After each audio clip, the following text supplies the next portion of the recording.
안녕하세요. 행복한 삶입니다. 저는 오늘은 행복한 삶 중에서도 행복한 직장 생활에 대해서 얘기해 보고자 합니다. 저는 이제 13년 차 된 직장인입니다. 아직 조직 책임자는 아니고요. 이 말을 미리 말씀드리는 이유는 제가 생각하는 수준이 딱 이 정도 경험에서밖에 나올 수 없다는 얘기입니다.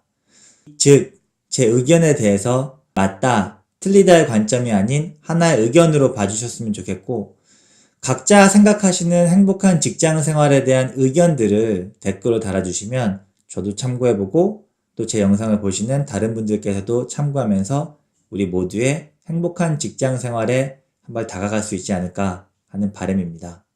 그럼 지금부터 시작하도록 하겠습니다.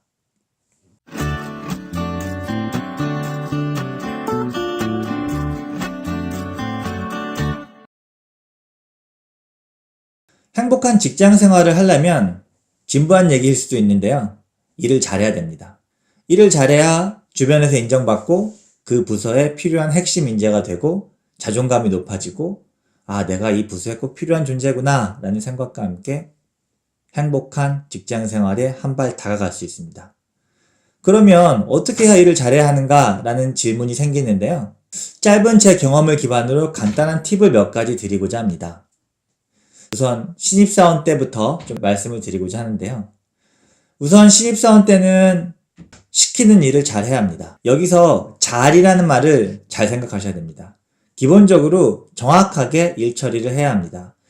신입사원들은 무언가 간단한 데이터를 정리시킨다든지 그런 단순 반복적인 업무를 받는 경우가 많은데요.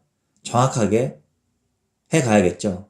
잘이라는 말에는 예쁘게 또는 빠르게 방법이 있을 텐데요. 이 두 가지는 본인이 잘 선택하셔야 됩니다. 예를 들면 보시죠. 광고비를 좀 정리해봐라 각 부문별로 라는 업무를 받았을 때 이런 식으로 정리를 하시는 분들이 있고요. 다음 사례를 한번 보시죠. 이런 식으로 정리하시는 분들도 계실 겁니다. 대신에 예쁘게 이 두 번째 이 예쁘게 이런 식으로 정리를 하려면 시간이 좀 더 걸리겠죠. 근데 굉장히 급한 상황이다. 내가 뭔가 빨리 데이터를 확인해야 되는데 이거 예쁘게 정리한다고 질질 끌고 있으면 그거는 일을 잘하는 게 아니겠죠. 이런 경우에는 첫 번째처럼 빠르게 정확한 데이터를 가져다 주시는 게 맞고요.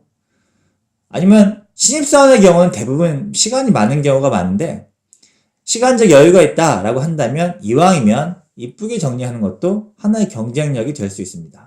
가장 좋은 건 내가 문서 편집 능력이 굉장히 빨라서 빠르고 정확하고 이쁘게 정리해가면 가장 좋겠죠. 그래서 평소 때 시간이 남을 때 문서 편집하는 부분들은 연습해두면 좋고 가장 좋은 것은 대학생 때 저는 취업 준비 관련해서 여러 가지 활동들을 하시는데요.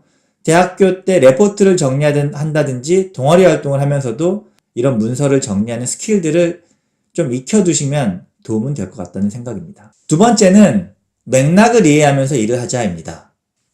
예를 들면 이 사람이 나한테 이 일을 왜 시켰지? 내가 이 일을 왜 하고 있는 거지? 아까의 그 광고비를 예를 들면 부문별 광고비를 정리하라는 지시를 받았을 때 쓱 봅니다. 나한테 이거 왜 시켰을까? 저 보고서를 만들려는 거구나. 보니까 저 보고서는 각 부문별로 광고비 사용의 적정성을 한번 검토해 보려는 거구나. 감을 잡았죠. 상황에 맞게 빠르게 또는 이쁘게 정리를 해갑니다. 그때 다 했는데요. 이게 아니고요. 한마디 붙이는 거죠. 광고비 정리를 다 했습니다. 정리하면서 보니까 A 부문보다 D 부문이 광고비를 4배 정도 더 많이 쓰는 것 같은데요. 제가 알기로는 매출 규모도 비슷한 것 같은데 D 부문이 광고비 사용이 좀 과한 거 아닌가 싶긴 합니다. 제가 매출이랑 비교도 한번 해볼까요? 라든지 또는 분위기 싹 보고 저 보고서에 지금 내가 만든 결과물을 이렇게 껴넣으려 하는구나 라는 상황이면 바로 보고서에 껴올 수 있게 톤의 매너를 맞춘다든지 내가 지금 이 데이터 정리를 왜 하는지에 대해 맥락을 이해하고 결과물을 제출한다면 신입사원으로서 일을 잘한다 라는 말을 들을 수 있고 잘한다 하면 회사 생활 즐거울 수밖에 없습니다. 세 번째는 보고서로 말하라입니다. 연차가 어느 정도 된다면 본인이 보고서를 만들 기회가 많아집니다. 저는 가끔 후배들에게 보고서를 만들 때는 상소문을 쓰듯이 해라 라는 말을 합니다. 상소문이 뭔가요? 예전 조선시대에 신하들이 임금에게 전하, 이러이러하면 아니 되오십니다. 또는 전하, 빨리 이런 것들을 하셔야 합니다. 즉 신하들의 의견을 글로써 임금에게 전달하는 것인데요. 보고서도 마찬가지라고 생각합니다. 단순하게 뭔가 데이터를 정리해서 기존에 하던 양식대로 끼워 맞춰서 팀장님께 드린다든지 하지 마시고 꼭 본인의 의견을 다는 것이죠. 예를 들어서 내가 이번에 업무 인수인계를 받았는데 이거는 뭐 A라는 부문, A, B, C, D의 각각의 데이터들을 취합해서 정해진 포맷에 넣어서 그냥 보고하는 거. 뭐 그 결과값을 여러 부문에 알려주는 거다. 이게 업무면 똑같이 기존에 하던 대로 취합하고 각 틀에 맞춰 데이터를 넣어서 보고하고 끝이겠죠. 그러지 말고 내가 이 보고서를 만드는 담당자면 나의 의견을 넣어보는 겁니다. 상황이 이런데 이러이러한 조치가 필요한 것 같다. 꼭 보고서가 아니라도 무언가 결과치를 정리한 메일을 보낼 때도 단순한 숫자를 정리하기보다는 나의 의견을 꼭 넣어주면 좋겠죠. 즉 이렇게 생각해보는 것은 어떨까 싶습니다. 내가 일하는 무언가 결과물이 내 위에 의사결정자가 무언가 의사결정을 할 때 하나의 옵션이 될 수 있도록, 예를 들면 아까 그 사원이 조금 커서 부문별 광고비 실적을 정리하는 보고서를 만들었는데 보고서 이렇게 쓰는 거죠. D 부문이나 A 부문이나 매출 실적은 비슷한데 광고비를 D 부문이 많이 쓰는 것 같다. 효율적인 광고비 집행을 생각한다면 D 부문의 광고비 집행에 대해서 재검토가 필요한 것 같습니다. 라든지. 그러면 의사결정자가 각 부문의 광고비 예산을 정할 때 한번 생각해 보겠죠. 진짜 그런가? 아니. 부서 특성상 D 부문은 많이 들어갈 수밖에 없는 건가? 즉, 재량권을 가진 의사결정자가 나의 의견을 하나의 실행 옵션으로서 고려할 수 있게끔 하자. 그렇다면 계속 이런 일이 반복되다 보면 본인도 생각하는 힘이 길러지고 의사결정자는 이 사람의 의견은 한번 생각해 볼만 해 라는 믿음이 생기게 됩니다. 역시 자존감이 높아질 수 있겠죠? 일 잘한다는 소리를 듣겠죠? 부서에서 필요한, 회사에서 필요한 인재로서 성장할 수 있겠죠. 그렇다면 기본적으로 일이 많으면 스트레스 좀 받을 수 있지만 행복한 직장 생활에 한 발 다가갈 수 있지 않을까라는 생각입니다.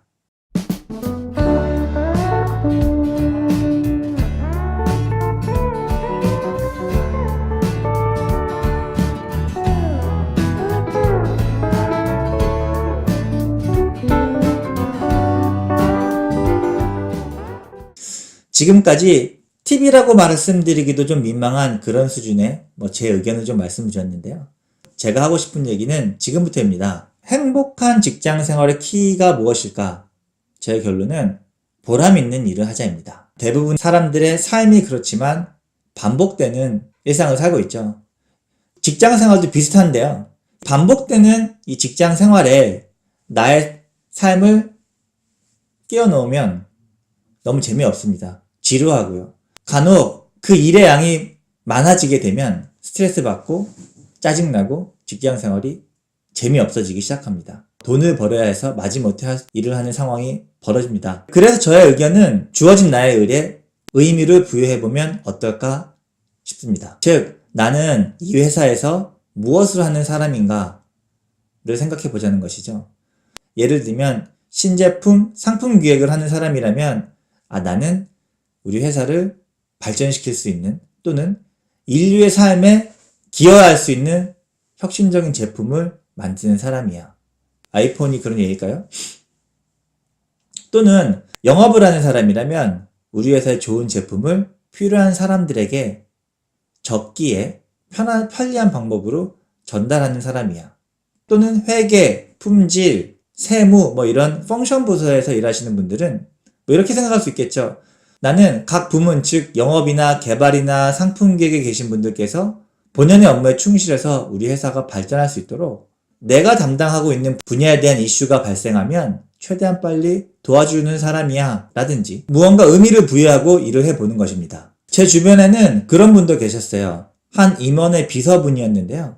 그분은 자기의 업무가 내가 모시는 임원이 최적의 의사결정을 할 수 있도록 모든 일을 지원해주는 것이라고 본인의 일을 정의하더라고요. 예를 들어 정말 까다로운 분이라서 커피는 또 이 커피만 마시고 이 시간에 무엇이 되어 있어야 하고 보고를 받을 때는 어떤 색깔의 펜이 있어야 하고 그것을 일로 생각하면 비서 입장에서는 굉장히 짜증나고 스트레스 받을 수 있는데요. 거꾸로 그 비서는 그분이 원하는 환경이 조성되면 그분은 최적의 의사결정을 하시는구나. 거꾸로 더 커피 한 잔을 타더라도 원하는 커피를 타고 그분이 선호하는 펜을 미리 사놓는다든지 아니면 보고를 할 때 비서 입장에서 생각해보면 항상 이러이러한 회의를 할 때 누구누구가 빠져서 제때 의사결정이 안 됐던 것 같아. 눈치가 있죠, 그런 사람들은. 그러면 중요한 회의가 있을 때 자신이 생각했을 때 필요한 담당자를 부른다든지 그러니까 업무에 점점점 관여도 하게 되고 생각도 많아지고 그리고 본인이 하는 그런 업무가 임원이 의사결정을 적절하게 함으로써 회사가 발전되게 한다라는 자부심도 있었던 것 같습니다. 그러면 물어보진 않았지만 행복하게 직장 생활을 했을 것 같다. 보람된 일을 했을 것 같다라는 생각이 들고요. 즉 수동적이 아닌 능동적으로 업무를 하자입니다. 저의 예를 들면 저는 지금 결산 업무를 하고 있습니다. 결산 업무라는 것은 굉장히 단순하고 반복적인 일일 수도 있습니다. 각 부문에서 발생하는 사건들을 회계적으로 이슈 없도록 처리하고 또 무언가 이슈가 발생하면 의사결정자들이 적기에 대응할 수 있도록 신속하게 보고해주고 또 각 부문의 일들을 회계적으로 이슈 없게 처리함으로써 재무제표가 정확하게 작성되도록 하는 것. 이 정도가 제 일의 정의일 것 같은데요. 처음에 이 업무를 받았을 때는 기본적인 업무에 충실하기 위해 배웠는데요. 조금 익숙해졌을 때는 나는 이 일을 왜 하는가? 나의 꿈과 어떤 연계가 되어 있는가를 고민해 보았고요. 지금은 이런 생각을 가지고 일을 합니다. 예를 들어 영업이나 개발이나 이런 재무와 관계없는 분들은 재무 회계 관련 이슈가 발생하면 굉장히 어려워하십니다. 그러면 저희 부서로 문의를 하시는데요. 제 일이 아닌 경우도 많이 있습니다. 하지만 저는 제 일을 각 부문에서 발생하는 회계 관련 이슈들을 신속하게 처리해 줌으로써 그분들이 그분 본연의 업무에 충실할 수 있도록 하자. 저는 제 업무를 이렇게 정의했고요. 제 스스로 업무를 이렇게 정의했기 때문에 각종 문의가 오면 최대한 신속하게 대응해 드리려 합니다. 저 스스로도 보람 있는 일을 한다고 생각하고 있고요. 부수적으로 오랫동안 해결되지 않았던 일들을 처리해 준다든지 평소 때 다른 담당자였을 때 좀 오래 걸렸던 일들이 빨리 처리가 된다든지 하면 고맙다는 얘기를 많이 듣죠. 또 사람이란 게 회사에서 고맙다, 잘한다 이런 얘기를 많이 들으면 또 즐겁습니다. 잠깐 빠져보면 저희 회사 같은 경우에 스텝, 남들을 지원해주는 부문에 있는 사람들이 좀 고압적이고 자신의 정해진 일만 하려고 하는 사람들이 있습니다. 가끔 전화해서 이런 문제가 있는데 어떻게 해결해야 될까요? 그럼 이런 분들이 있어요. 이거 왜 나한테 전화하세요? 이건 저희 팀, 제 업무가 아닌데요. 맞을 수 있습니다. 업무가 아니라서 아니라고 얘기하는 걸 수도 있는데 그렇게 일하면 정말 시켜진 일만 하려고 하는 사람일 것이고 절대적인 일의 양이 적어질 수는 있겠지만 직장생활 자체는 재미없지 않을까라는 생각을 해보았습니다. 제가 제 업무를 남들을 도와주는 업무라고 해서 평생 남들만 도와줄 수는 없잖아요. 그래서 마지막으로 제가 하고 싶은 얘기는 꿈을 가지고 직장생활을 하자입니다. 그런데 이 꿈이 나는 CEO가 될 거야. 나는 어디까지 올라갈 거야. 이런 꿈보다는 나는 우리 회사의 리소스를 이용해서 무슨 일을 해볼 거야. 무언가 결과물 중심의 꿈을 가져보면 어떨까 싶습니다. 만약에 나는 꿈이 CEO야 라고 하면 예를 들어 대기업의 CEO가 10,000명 중에 1명 정도 나온다고 보면 더 어렵겠지만 그럼 나머지 9,999명은 꿈을 이루지 못한 실패자가 될 수는 없잖아요. 예를 들면 이런 거죠. 나는 우리 회사의 리소스를 이용해서 세상을 바꿔볼 만한 인류의 삶을 행복하게 해줄 만한 그런 제품을 만들어 보고 싶어 라는 꿈을 갖고 있다면 그 제품을 만드는 부서로 가도 될 것이고요.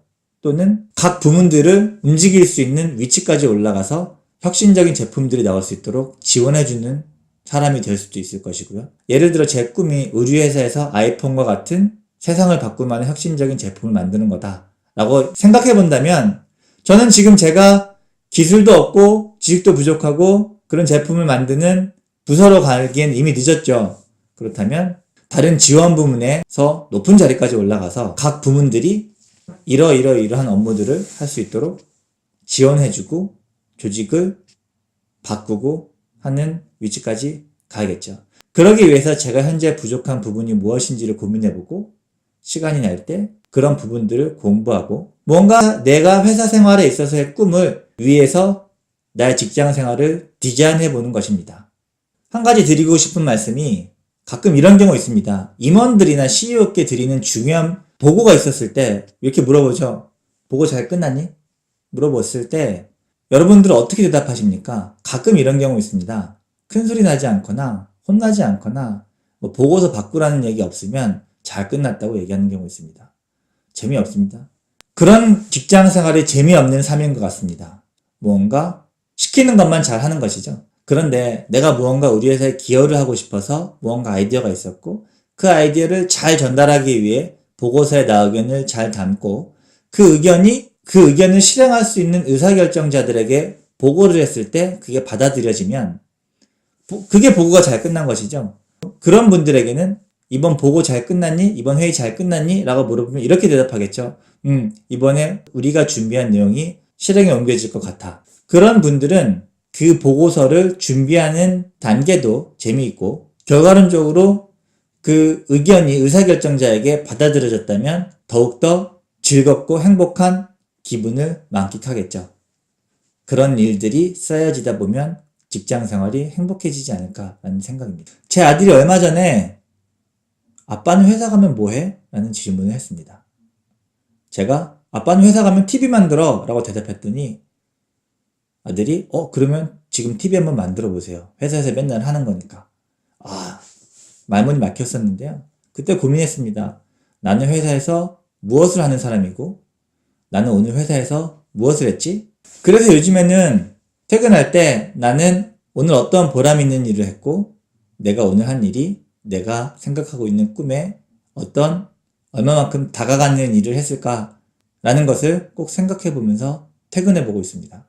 그러다 보니까 가끔 아무 의미 없는 일을 하고 퇴근한 적도 있고 그런 일들을 몇 번 반성하고 나니 일을 할 때 좀 더 나의 일에 의미를 부여하고 생각하게 되고 적극적으로 능동적으로 일을 하게 되고 그러다 보니 회사 생활이 즐거워지는 것 같습니다.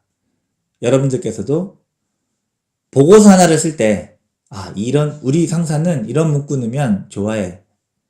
작년에 이렇게 했으니까 여기에 그냥 숫자만 바꿔 끼면 되겠네. 이렇게 수동적으로 일하지 마시고 한번 진지하게 고민해 보시고 나는 회사에서 무엇을 하고 싶은 사람인지 이 일을 왜 하는지를 고민해 보면서 본인의 일에 의미를 부여해 보셨으면 좋겠습니다. 마치겠습니다.